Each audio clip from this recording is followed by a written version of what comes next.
Let me walk you through the 7 days that break America. Not a movie, not a drill, a total grid failure, coast to coast, and you're about to see exactly how fast modern life unravels when the electricity stops flowing. Hour 1, the silence. The hum stops. That constant electrical buzz you never noticed? Gone. Silence. Your phone's working, but the cell towers have maybe 4 hours of backup power. Your neighbor's already posting about it on social media like it's an adventure. It's not. The clock just started ticking on something most people won't see coming until it's too late. Hour 6, the realization. Traffic lights are dead. Intersections are turning into slow-motion chaos. Gas stations can't pump fuel even though their tanks are full. Electric pumps need electricity. Funny how that works. Grocery stores are closing early, and the smart ones are already clearing the shelves. Not looting yet, just concerned citizens buying a few extra things. By tomorrow, those shelves will be empty. Day 1, the cascade begins. Water stops flowing in most cities by hour 18. Pumping stations are down. Purification plants are offline. Your faucet gives you a sad trickle, then nothing. That bottled water you didn't buy yesterday? Gone. Your neighbor who laughed about prepping? He's not laughing. Most homes have maybe 1 gallon per person stored. The human body needs half a gallon a day just to survive. Do the math. Sewage systems start backing up. Toilets don't flush without water pressure.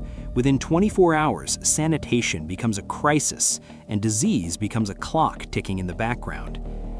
Day 2, the hunger. Refrigerators are now biohazard boxes. Everything inside has been rotting in summer heat or thawing in winter darkness for 48 hours. The smell is just the beginning. Food poisoning will kill more people in week 2 than dehydration killed in week 1. Hospitals are running on generator fuel that's already half gone.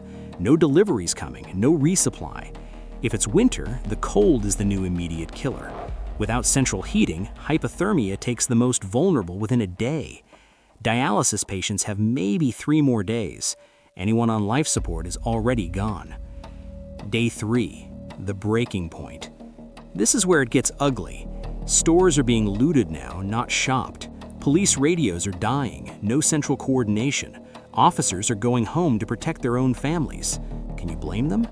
Pharmacies are prime targets, not for pills people need, but for pills people want. Desperation and opportunity make for a brutal combination. Fire departments can't respond to most calls. No water pressure means no hydrant pressure means fires just burn until they run out of fuel. Entire blocks can go up because one idiot tried to cook with a grill indoors. Day 4, the isolation. You haven't heard from anyone outside your immediate area in 2 days. No phones, no internet, no broadcast radio.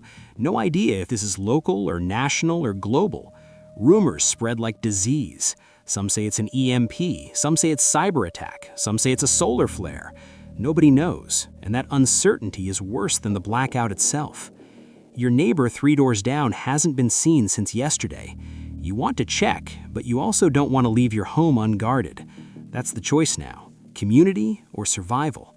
Most people pick survival. Day 5, the new rules. Militias are forming or gangs are organizing, depending on who you ask. Same thing, different flags. Neighborhoods are barricading streets. If you're not from here, you're not getting in. Martial law is declared in major cities, but enforcement is a joke. The National Guard is stretched so thin they're basically just guarding government buildings and letting everything else sort itself out.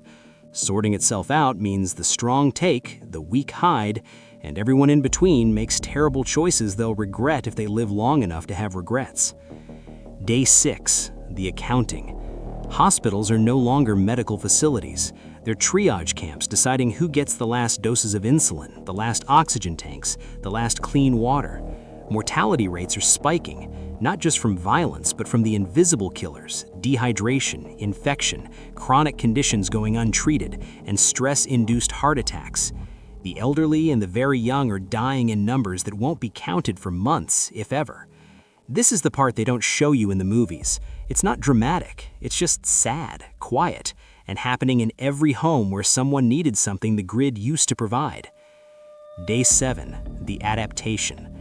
If you made it this far, you're learning the new rules. Water from streams needs boiling, and that means fire, and that means smoke, and smoke means attracting attention. You're weighing every decision against threats you never had to consider a week ago. Some communities are pulling together, sharing resources, organizing watch schedules. Others have descended into warlord territories where the guy with the most guns makes the rules. The grid isn't coming back today, maybe not this week, and every day it stays dark, the harder it gets to remember what normal felt like. The reality check. Here's the thing they don't tell you about grid failure. Modern civilization is about 72 hours deep. We built a world so interconnected, so dependent on continuous electrical flow, that when it stops, everything stops. Not eventually, immediately. The food supply chain, the water supply, the medical system, law enforcement, communication, all of it runs on the assumption that power is always there. Remove that assumption, and the entire structure collapses like a house of cards in a hurricane. You want to survive this? Start now. Water storage, non-perishable food, manual tools, first aid supplies, and a plan that doesn't involve waiting for help. Because in a real grid-down scenario, help isn't coming, not in time. You're on your own, and the only question is whether you figured that out before the lights went out or after.